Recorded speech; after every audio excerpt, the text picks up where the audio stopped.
বাসায় গেস্ট আসছে, তো আজ কি দিয়ে আপ্যায়ন করব একটু শেয়ার করি। একদম সাধারণ খাবার, কিন্তু অবশ্যই স্বাস্থ্যসম্মত।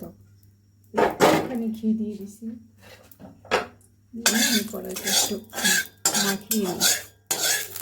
এটা আমি লোহার কড়াইতে করছি আজকে। কড়াইটা গরম হয়ে গেছে। এখানে হচ্ছে আমি দিছি রাগি আটা দিয়ে দিলাম। এবার আমি এটা একটু ভেজাই নিই।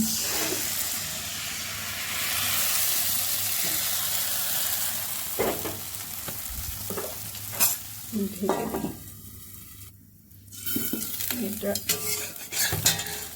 সুন্দর ভাজা হয়ে গেছে। এটা রাগি আটা আমাদের শরীরের জন্য ভালো। রাগি হচ্ছে একটা পজিটিভ মিলেট এবং এতে গ্লুটেন থাকে না।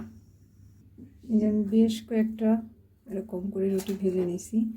আর রাগি আসলে গ্লুটেন না থাকার কারণে এটা রুটিটা অনেক বেশি সুন্দর হয় না। এবার যেটা করব,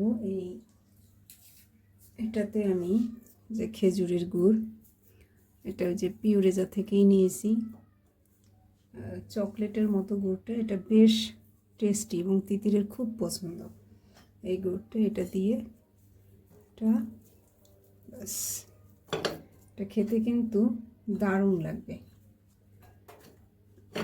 আর অনেকেই ভাবেন যে আমার বাসার গেস্ট পছন্দ করে কি না। করে। আমাদের বাসায় যারা আসে সবাই জানে যে এই বাসায় হেলদি খাবার দাবার কাজেই পছন্দ করে বেশিরভাগ সময়ই।